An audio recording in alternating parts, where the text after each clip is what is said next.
बस्तर में 4 दशक से काबिज माओवाद और माओवाद से उपजे हालातों के बीच बहुत सी जिंदगियां ऐसी हैं जो मझधार में फंसी हुई हैं। बहुत से ऐसे लोग हैं जिन्होंने अपना घर द्वार छोड़ दिया। बहुत से ऐसे लोग हैं जो पलायन करके पड़ोसी राज्य में सहारा ले लिए हैं और वहीं अपनी ज़िंदगी गुजर बसर कर रहे हैं।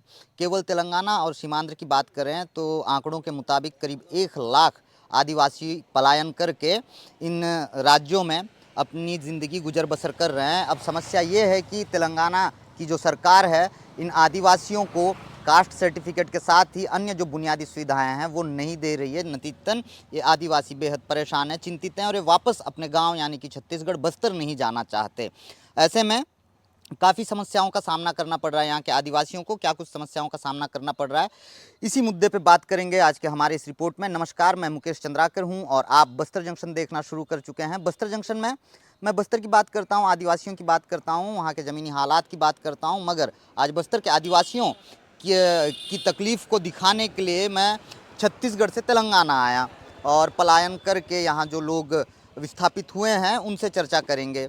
जब यहाँ मैं पहुँचा तो मुझे मेरी मुलाकात एक ऐसे छात्र से हुई जो बीजापुर के बेहद अंदरूनी गांव पामेड़ थाना क्षेत्र के जिरपल्ली के निवासी हैं। आइए उनसे बात करते हैं। और सबसे हैरान कर देने वाला मामला ये है कि ये दिल्ली यूनिवर्सिटी से पास आउट हैं। अब बीजापुर के बेहद अंदरूनी गांव का एक आदिवासी यदि दिल्ली यूनिवर्सिटी जैसे प्रतिष्ठित संस्थान से पढ़ाई करता है तो ये अपने आप में बीजापुर और बस्तर के लिए गौरव का विषय हो जाता है। शुभ नाम क्या हुआ आपका? सुखराम। हाँ हाँ, सुखराम। पूरा नाम? कलम सुखराम। कलमू सुखराम। अच्छा सुखराम, छत्तीसगढ़ से तेलंगाना कब और क्यों आना हुआ? हम लगभग 1998 और 2005 उस समय में हम यहाँ तेलंगाना में आया। उसी साल से हमको रेशन कार्ड, आधार कार्ड, ऑल अपॉर्चुनिटीज़ दे दिया है इस गवर्नमेंट। अभी लास्ट साल से हमको नहीं दे रहा है। अच्छा, क्या सर्टिफिकेट नहीं दे रहा है ये वगैरह वगैरह। लेकिन यहाँ से पोड़ भूमि ज़मीन के लिए, पट्टा के लिए सर्वे हो रहा है, वो भी कट कर दिया है इस गवर्नमेंट। अच्छा। तो इससे पहले कास्ट सर्टिफिकेट आपको इशू हुआ था? इशू हुआ था। आप किस उम्र में तेलंगाना आए? किसके साथ आए? मेरा भैया से आया है, छोटा बच्चे से। तुम छोटे थे? छोटे थे। तुम्हारी हिंदी कमज़ोर है, दिल्ली यूनिवर्सिटी से पास आउट हो। हाँ?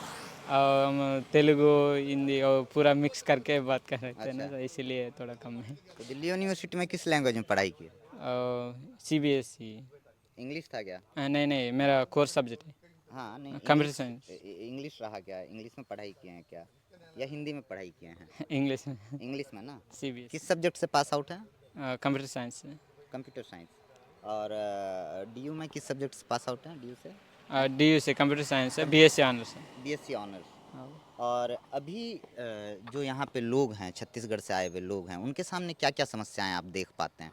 एक बहुत समस्या is education institutes are not provided और basic needs are not in all villages, like electricity, current, power, water sources.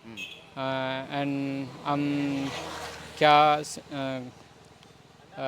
we want to demand that is that mainly is education to all children and provide the caste certificate, and whatever we cultivating the land, they that is government is to provide the patta or for our revenue. तो इससे पहले जब आप लोग यहाँ आए थे तब तो गवर्नमेंट ने ये सारी चीज़ें उपलब्ध करवाई थी आप लोगों को? उसी कांग्रेस प्रभुत्वम, कांग्रेस गवर्नमेंट है ना, and इसके पहले 2014 before that government provided all सारी facilities. फैसिलिटीज़ उपलब्ध करा रही थी। All facilities are provided, but this after government, Telangana government, some facilities are cutting. अभी TDP है यहाँ पे?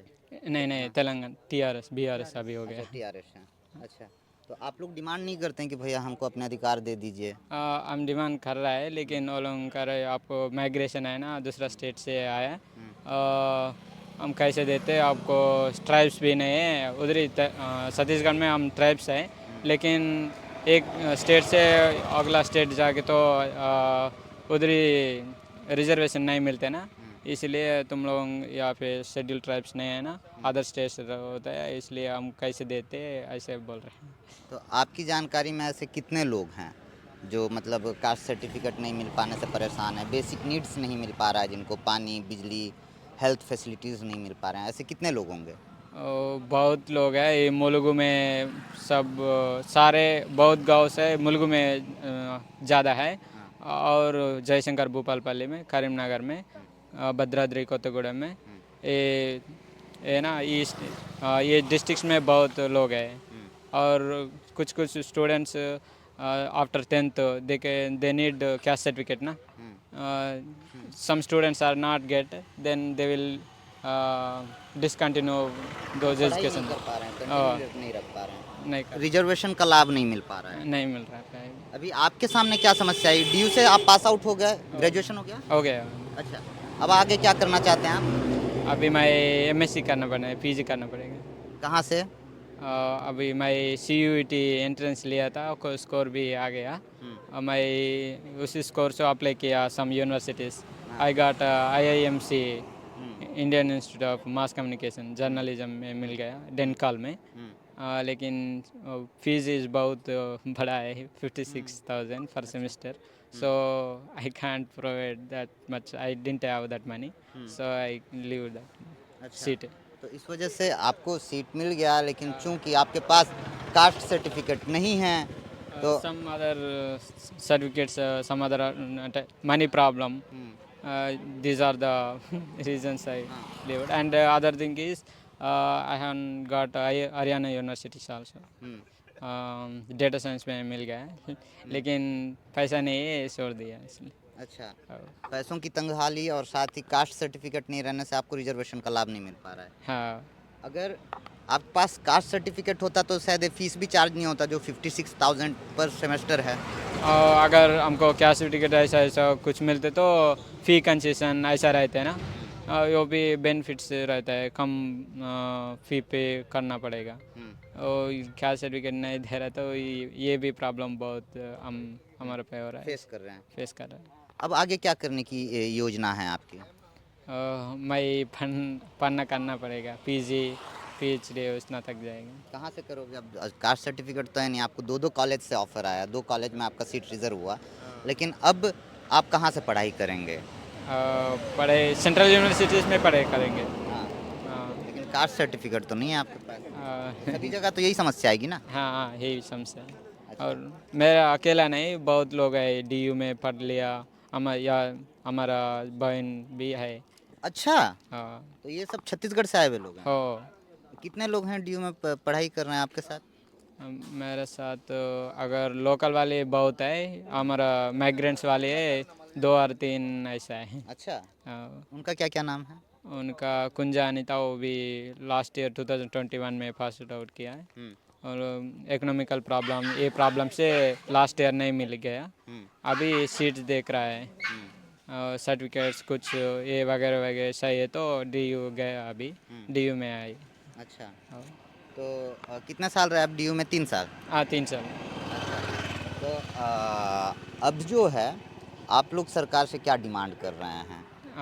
हमको क्या सर्टिफिकेट प्रोवाइड करना पड़ेगा, और basic needs for all villages like education, water sources, electricity and ration card, वो वाला सारे सीजन सारे फैसिलिटीज़ प्रोवाइड करना का हमको। तो वापस आप अपने गांव जाना पसंद करेंगे, छत्तीसगढ़ आना पसंद करेंगे? नहीं, वहाँ रहेंगे, वहाँ पूरा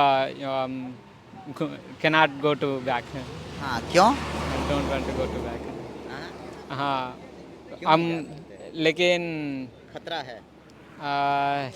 मेरे को पूरा पता नहीं, लेकिन हमारा बड़ा वाला है ना मेरा परिवार, और गाँव में जी। वो वाला नहीं जाना पड़ेगा, ऐसा वो वाला डिमांड है। लेकिन तो आप स्पष्ट तौर पे नहीं कह सकते, क्लियरली नहीं कह सकते, खतरा बढ़ जाएगा। मत कहिएगा, हम भी नहीं चाहेंगे आपका खतरा बढ़े, है ना?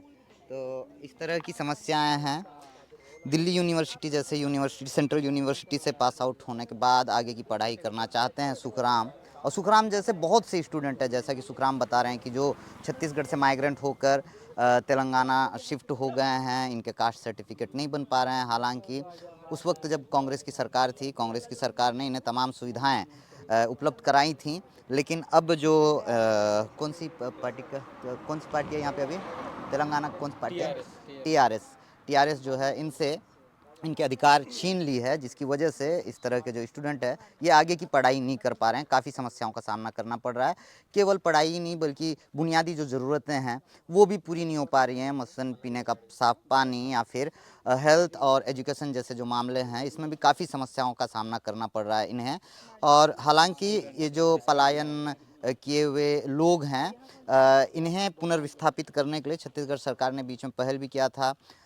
बीजापुर, सुकमा और दंतेवाड़ा से जो है एक टीम आई थी, ऑफिसर्स की टीम आई थी इनसे बात करने के, लेकिन अधिकांश लोगों ने इन्होंने साफ इनकार कर दिया। उसमें अलग अलग वजह हैं, चूँकि ये सालों से यहाँ पे बस चुके हैं और इस वजह से वापस नहीं जाना चाहते हैं।